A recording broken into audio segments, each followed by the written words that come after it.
Hello everyone, welcome to engineers point. पिछले class में हम देखे थे सॉइल फेज क्या होता है और सॉइल फेज डायग्राम क्या होता है।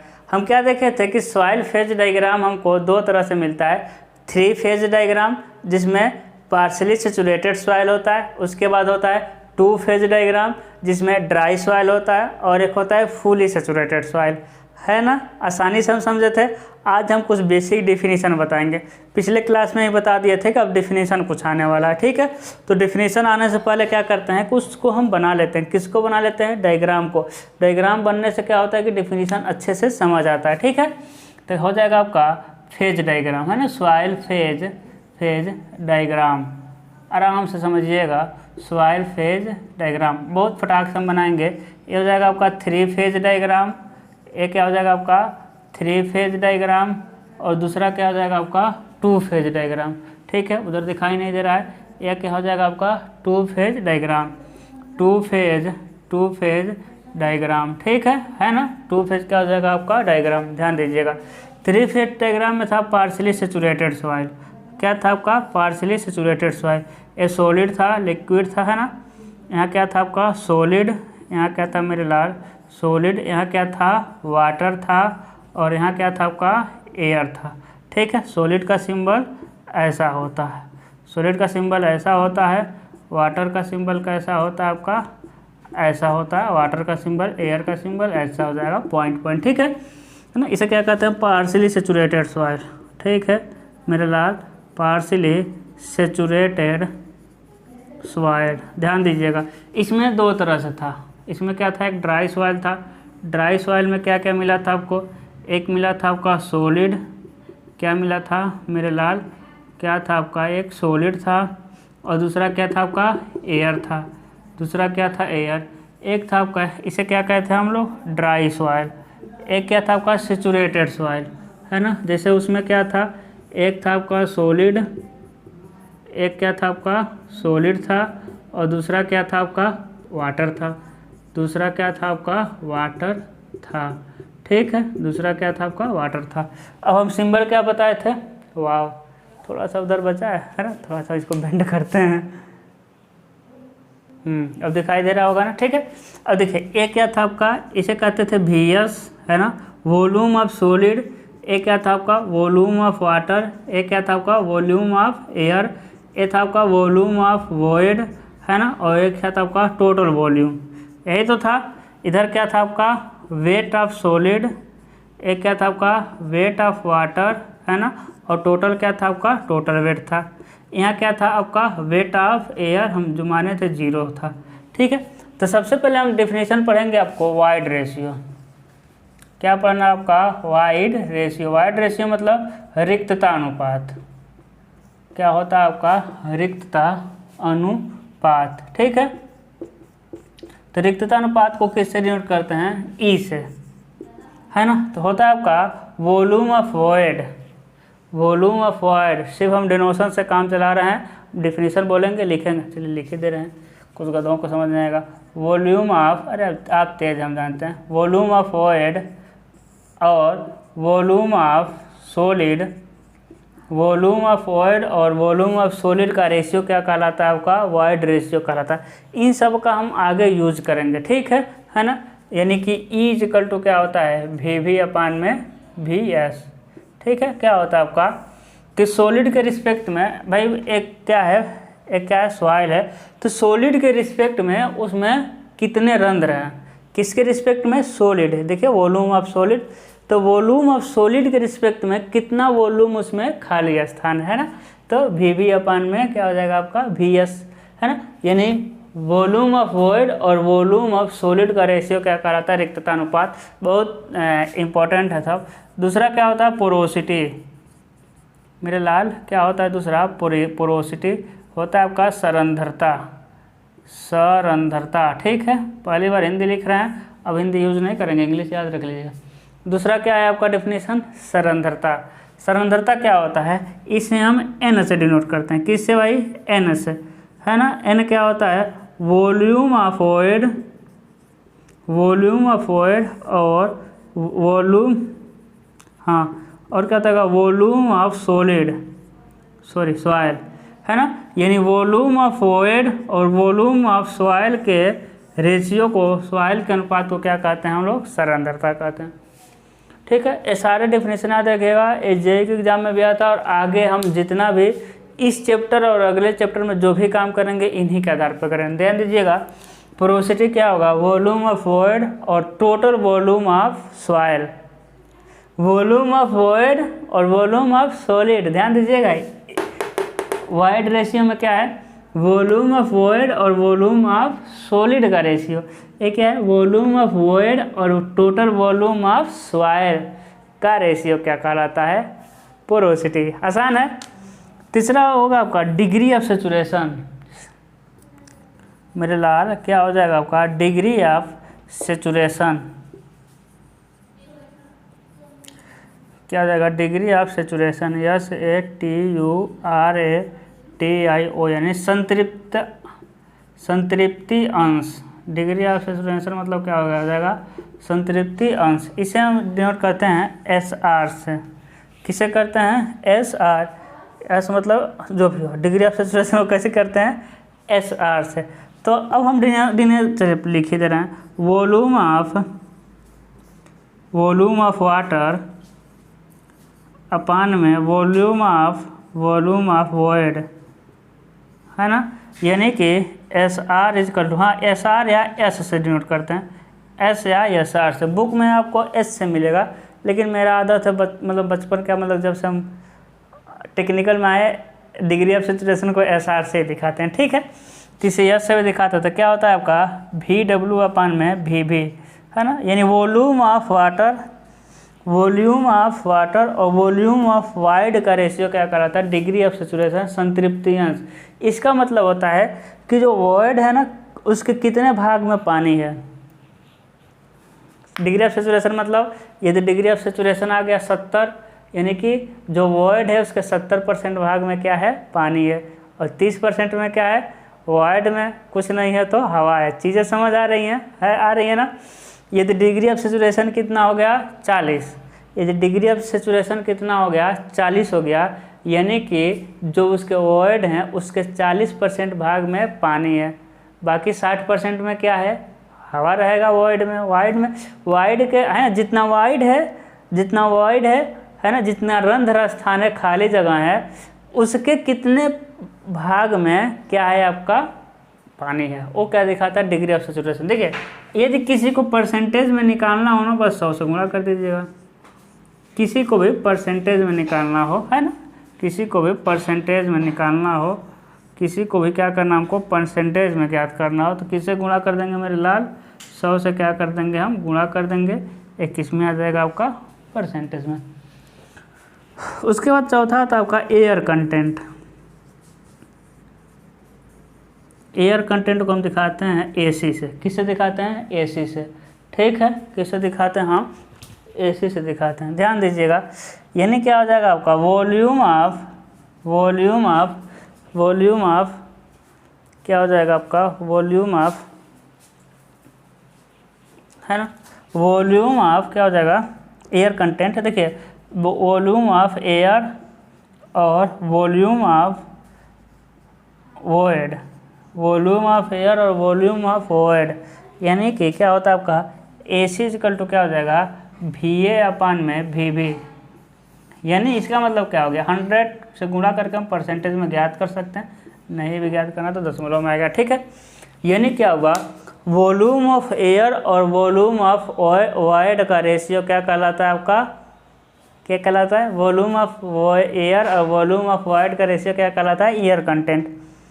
मतलब क्या हुआ कि वॉइड है ना, देखिए ऊपर क्या था आपका? डिग्री ऑफ सैचुरेशन में कि वॉइड के कितने % भाग में पानी है, वॉइड के कितने % भाग में क्या है? पानी है।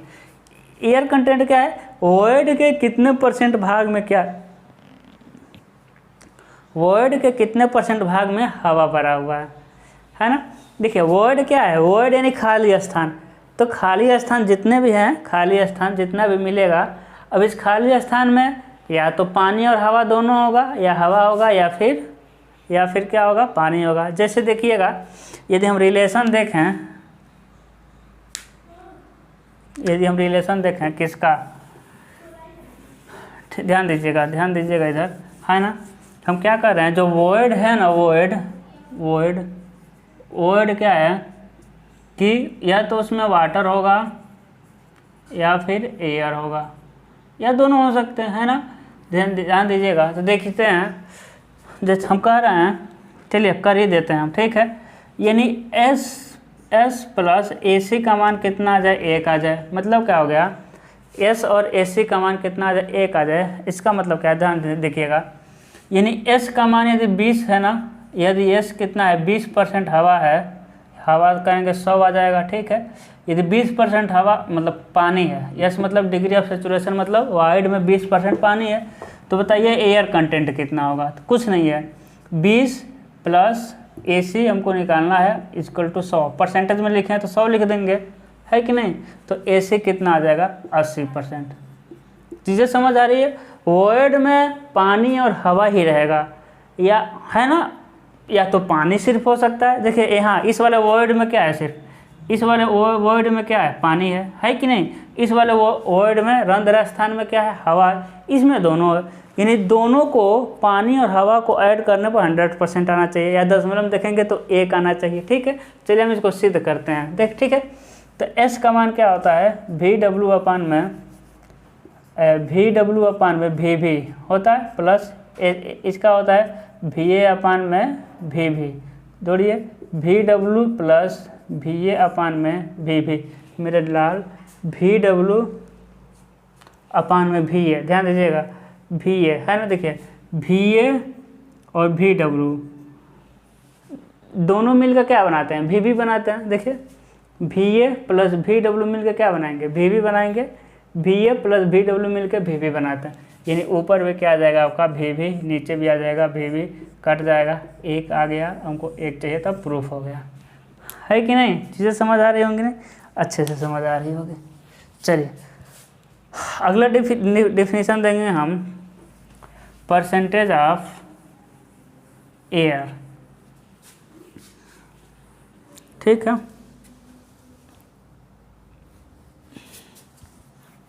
है ना, क्या देंगे अगला, परसेंटेज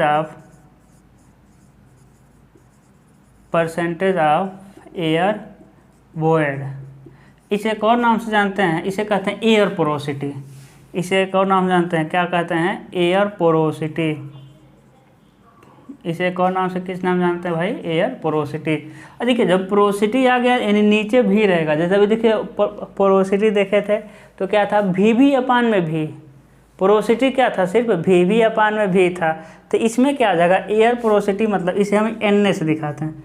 देखिए पोरोसिटी को एन से दिखाए थे, इसमें एयर आ गया तो एन इक्वल टू क्या होता है, हम डायरेक्ट लिख रहे हैं आपका भी ए अपान में भी, यानी वॉल्यूम ऑफ एयर और टोटल वॉल्यूम ऑफ सॉइल का रेशियो क्या कहलाता है, एयर पोरोसिटी, ठीक है। क्या कहलाता है आपका, एयर पोरोसिटी। आसान है। अब रिलेशन देख लेते हैं एयर पोरोसिटी में, ठीक है। रिलेशन बिटवीन एयर पोरोसिटी यानी percentage of air void and क्या आ जाएगा आपका, एयर कंटेंट। ध्यान दीजिएगा, हम जानते हैं, क्या जानते हैं कि एन इक्वल टू क्या होता है, भी ए अपान में भी, ऊपर नीचे और भी से क्या करने पर, गुणा करने पर। देखिए तो क्या हो जाएगा, इसको देख लीजिए, भी अपान में भी को क्या कहते हैं, एन कहते हैं भाई। भी अपान भी को क्या कहते हैं, एन कहते हैं। और भी ए अपान भी को क्या कहते हैं, ए सी कहते हैं। यानी N equal to N A C, ठीक है। क्या हो जाएगा आपका, N equal to N A C, क्या हो जाएगा, N equal to N A C. चीज़ें समझ आ रही है ना। ये क्या था आपका, कुछ बेसिक डिफिनीशन था। चलिए अगला कुछ डिफिनीशन देखते हैं यूनिट वेट को। किसको देखते हैं हम लोग, यूनिट वेट। इसको याद रखिएगा, बहुत काम करेगा ये आगे। इसी पर कुछ न्यूमेरिकल भी आएंगे आपके।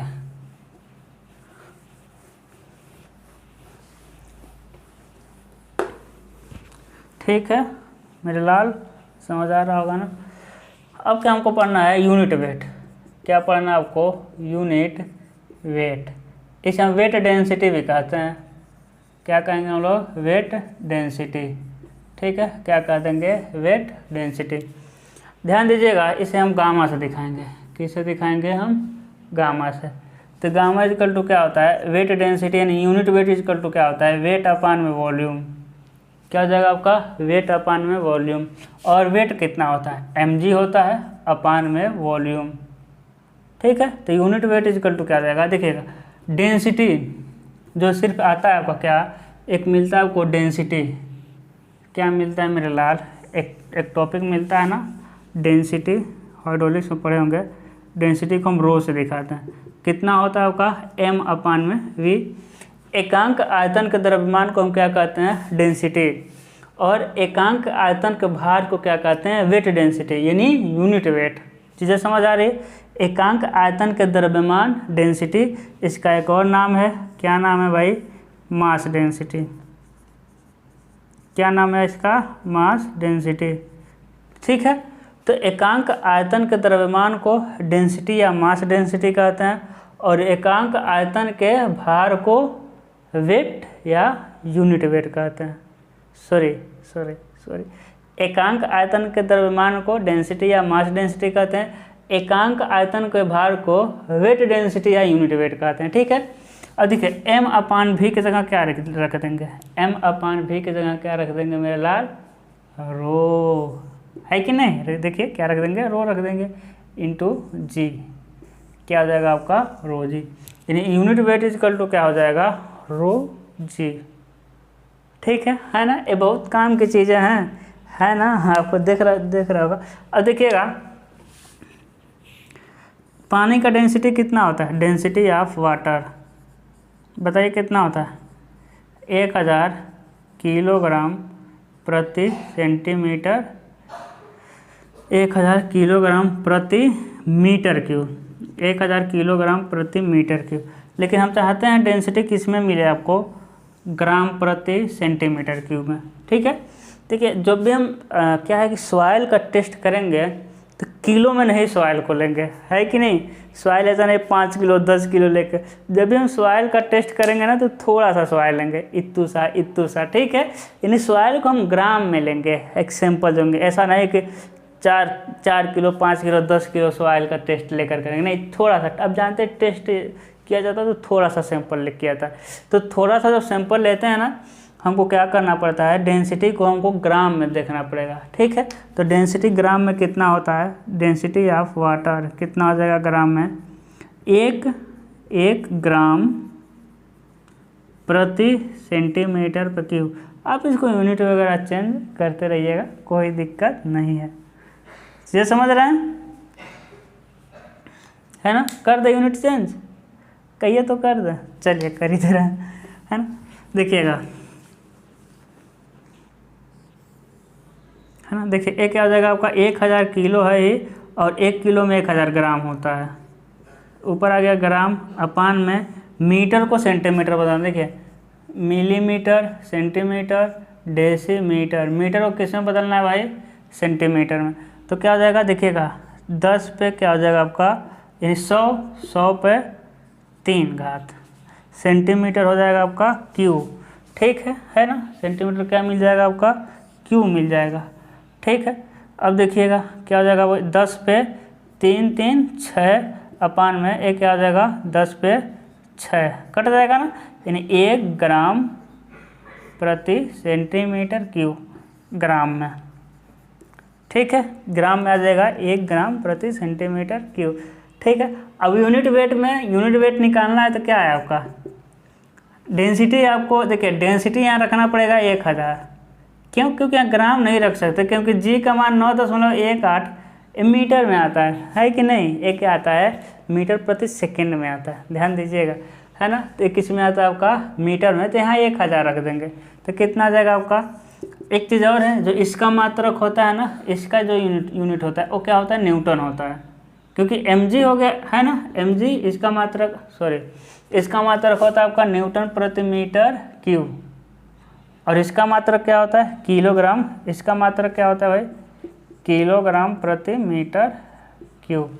ठीक है, तो हो जाएगा आपका 9810 न्यूटन प्रति मीटर क्यूब। या इसको हम क्या लिख सकते हैं किलो न्यूटन में, 9.81 किलो न्यूटन प्रति मीटर क्यूब। ठीक है, तो ये नॉर्मल डेंसिटी है और ये क्या है, यूनिट वेट है। तो जिसकी ज़रूरत पड़ेगा हम यूज कर लेंगे, जनरली इसी की ज़रूरत पड़ता है। ठीक है, चलिए अब कुछ हम यूनिट पढ़ते हैं, आगे का कोई डेफिनेशन पढ़ते हैं।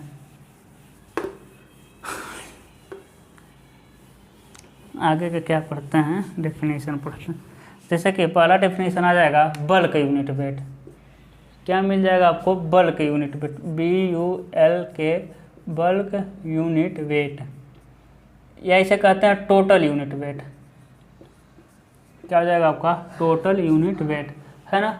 जैसे कोई सॉइल लिए तो उसका बल्क यूनिट वेट क्या होगा, तो किसी मृदा पिंड, इसे हम गामा B, बल्क मतलब B, और इसे गामा T, है ना, T का या T दिखा लीजिए या बल्क का B दिखा लीजिए। तो किसी मृदा पिंड का कुल भार और कुल आयतन, भाई यूनिट वेट ही तो हम देख रहे थे। यूनिट वेट क्या था, यूनिट वेट क्या था, वेट अपान में वॉल्यूम। तो किसी मृदा पिंड के एकांक आयतन का भार क्या कहलाता है आपका, टोटल यूनिट वेट या बल्क यूनिट वेट। इसको हम स्टेटमेंट में कैसे लिखेंगे, gamma B equal to total weight of soil upon में टोटल वॉल्यूम, है ना। यानी कि गामा B इक्वल टू क्या हो जाएगा बताइए, टोटल वेट यानी WS प्लस WW। है टोटल वेट तो वही होगा WS, हाँ WS अपान में WW, है कि नहीं। एयर का तो वेट होता नहीं है, अपान में टोटल वॉल्यूम क्या होगा, टोटल वॉल्यूम क्या होगा, VS plus VW plus VA, है कि नहीं। तो गामा B क्या होगा, किसी मृदा पिंड के कुल भार और कुल आयतन का अनुपात क्या होता है, टोटल यूनिट वेट या बल्क यूनिट वेट। आसान है, कुल भार कुल आयतन। दूसरा हम देखेंगे dry unit weight. Dry unit weight, तो किसी मृदा पिंड के, इसे गामा D, देखिए D से दिखा दिया भाई, D से, तो किसी क्या होगा, किसी मृदा पिंड के सूखी अवस्था में कुल भार तथा कुल आयतन, सूखा अवस्था में, इस अवस्था की बात हो रही है, इस अवस्था में। ठीक है, तो किसी मृदा पिंड के देखिएगा गामा D इक्वल टू क्या हो जाएगा, gamma D equal to dry weight upon में टोटल वॉल्यूम, है ना। ड्राई वेट में क्या क्या मिलेगा देखिएगा, है ना। तो किसी मृदा पिंड के सूखी अवस्था में कुल भार तथा कुल आयतन का अनुपात क्या कहलाता है, क्या कहलाता है मेरा लाल, ड्राई यूनिट वेट। इसे गामा D दिखा देखिएगा। ड्राई वेट क्या मिलेगा, देखिए तो ड्राई वेट क्या मिलेगा, इधर देखिए, यानी weight of solid. Dry weight तो यही मिलेगा, वेट ऑफ सॉलिड, क्योंकि वेट ऑफ एयर तो कुछ होता ही नहीं है। यानी वेट ऑफ सॉलिड अपान में टोटल वॉल्यूम तो दोनों का मिलेगा, वॉल्यूम ऑफ सॉलिड और वॉल्यूम ऑफ एयर। ठीक है, तो वॉल्यूम ऑफ क्या मिल जाएगा आपका, वॉल्यूम ऑफ सॉलिड और वॉल्यूम ऑफ एयर मिल जाएगा। चीज़ें समझ आ रही होगी। अगला देखिएगा, तीसरा हो जाएगा आपका saturated unit weight. Saturated unit weight, है ना, इसे गामा सैट से दिखाते हैं। सैट मतलब सैचुरेटेड। तो किसी मृदा पिंड के संतृप्त अवस्था में कुल भार तथा कुल आयतन का अनुपात क्या कहलाता है, सैचुरेटेड यूनिट वेट। कितना आसान है ना। जैसे कि क्या लिख रहे हैं, गामा सैट क्या लिख रहे हैं, है ना, वेट किस अवस्था में, सैचुरेटेड अवस्था में अपान में वॉल्यूम किस अवस्था में, सैचुरेटेड अवस्था में। ठीक है, देखिएगा सैचुरेटेड अवस्था में कुल भार, सैचुरेटेड अवस्था में क्या, अच्छा यही तो सैचुरेटेड कह लीजिए या फुली सैचुरेटेड कह लीजिए, सैचुरेटेड कह लीजिए या फिर फुली सैचुरेटेड कह लीजिए, पीछे हम बताए थे, है ना। तो गामा सेट क्या कह रहे थे, देखिए क्या क्या लोड क्या मिलेगा आपको, WS और क्या मिल जाएगा आपको, WW, है ना। तो मिल जाएगा आपका WS प्लस WW अपान में V सेट, है ना। वॉल्यूम क्या हो जाएगा आपका VS अपान में VW, है ना। तो क्या हो जाएगा आपका VS प्लस VW। चीज़ें समझ आ रही हैं। अभी हम फिर डेफिनेशन बोलेंगे। चौथा क्या हो जाएगा आपका submerge unit weight. Submerge unit weight क्या हो जाएगा आपका सबमर्ज, है ना। सेचुरेटेड यूनिट मतलब संतृप्त एकांक भार। सेचुरेटेड मतलब क्या होगा कि सबमर्ज मतलब निमग्न, यानी पानी पूरी की पूरी एकदम जो सॉइल एकदम पूरी की पूरी डूबा हुआ है। कहाँ डूबा हुआ है भाई, कहाँ डूबा है सॉइल, एकदम पानी में डूबा हुआ है। इसे हम गामा सब से दिखाते हैं। किसे, gamma sub equal to gamma sat minus gamma W. Gamma sub submerge equal to gamma sat minus gamma W. अब कहेंगे ए कहाँ से आएगा अगले लेक्चर में। अगले लेक्चर में क्या है कि हम सारे रिलेशनशिप को पढ़ाएंगे। मन में लड्डू फूट रहा, रिलेशनशिप को पढ़ाएंगे। हाँ हम सिविल इंजीनियर, हमारे लिए रिलेशनशिप यही है, ठीक है। हाँ तो क्या हम पढ़ेंगे, जैसे कभी हम आपको पीछे रिलेशनशिप दिखाए हैं, जैसे कि S plus AC equal to 1। फिर हम क्या दिखे हैं, अभी एक छोटा सा और दिखे थे, N equal to N into AC देखे थे ना। तो कम से कम 13-14 हम क्या पढ़ेंगे, रिलेशनशिप पढ़ेंगे, ठीक है। घबराना बिल्कुल नहीं है। जब हम रिलेशनशिप पढ़ेंगे तो उसमें एक चीज़ हम बताएंगे आया कहाँ से। अभी बताने तो भी बता दें, लेकिन अभी बहुत सारे टर्म होगा जब पढ़े ही नहीं है तो फिर फंसेंगे, ठीक है। तो एकदम घबराना नहीं है। अगले लेक्चर यानी 2-3 लेक्चर में ही ये आ जाएगा कि जब जैसे हम रिलेशनशिप पढ़ेंगे वैसे ये आने लगेगा कि आखिर में एक क्या चीज़ है, मतलब ये कहाँ से आया, ठीक है। घबराना बिल्कुल नहीं। तो गामा सेचुरेटेड यूनिट वेट और unit weight of water. Saturated unit weight ऊपर मिला था और यूनिट वेट ऑफ वाटर के यूनिट वेट का अंतर क्या कराता है आपका, सबमर्ज यूनिट वेट, ठीक है। इसी में एक और आता है, क्या आता है यूनिट वेट ऑफ सॉलिड। क्या आता है मेरे लाल, यूनिट वेट ऑफ सॉलिड या solid unit weight of solid या सॉलिड यूनिट वेट। इसे क्या दिखाते हैं, गामा S से। ए क्या होता है, ये होता है VS अपान में WS अपान में VS। देखिएगा थोड़ा अंतर मिलेगा। यानी कि ठोस कणों का भार और ठोस कणों का आयतन क्या कहलाता है, यूनिट वेट ऑफ सॉलिड। ध्यान दीजिएगा, ऊपर भी ऐसे दिख रहा होगा WS, है ना, WS अपान में, लेकिन VS देखिए WS ऊपर भी है, WS इसलिए इसका बगल में लिखा है। WS ऊपर भी है, WS यहाँ भी है, लेकिन यहाँ भी VS है, लेकिन इसमें जो है इसके वॉल्यूम में ना एयर का भी वॉल्यूम ऐड है ना। इसमें क्या है, एयर का भी वॉल्यूम ऐड है, ठीक है। इसमें क्या है, सिर्फ ठोस कणों की बात हो रही है। किसकी बात हो रही है, सिर्फ और सिर्फ ठोस कणों का। तो यूनिट वेट ऑफ सॉलिड किसे कहते हैं, यूनिट वेट ऑफ सॉलिड किसे कहते हैं, वेट ऑफ सॉलिड और volume of solid. Wait of solid और वॉल्यूम ऑफ सॉलिड का रेशियो क्या कहलाता है आपका, यूनिट वेट ऑफ सॉलिड, ठीक है ना। तो लगभग आधा घंटा क्लास होने वाला है। इसके अलावा भी बहुत कुछ है, जैसे कि स्पेसिफिक ग्रेविटी है ना, वो अगले में पढ़ेंगे। ज़्यादा लंबा वीडियो नहीं बना रहे हैं अभी, ठीक है। घबराना बिल्कुल नहीं है। कोर्स हम बहुत मज़े से ख़त्म करेंगे, हंसते खेलते हम लोग पढ़ लेंगे, पता भी नहीं चलेगा। तो क्या है कि अगले लेक्चर में हम क्या पढ़ेंगे, स्पेसिफिक ग्रेविटी, है ना, स्पेसिफिक डेंसिटी भी उसे कहते हैं, और पढ़ेंगे वाटर कंटेंट। फिर देखेंगे वाटर कंटेंट को निकाला कैसे जाता है, ठीक है। तो पढ़ा दें, स्पेसिफिक ग्रेविटी रहने ही देते हैं, ठीक है। तो मिलते हैं अब अगले लेक्चर में, और आप लोग अच्छे से पढ़ाई करते रहिए, अपना ध्यान रखिए, लाइक करिए, शेयर करिए, सब्सक्राइब करिए।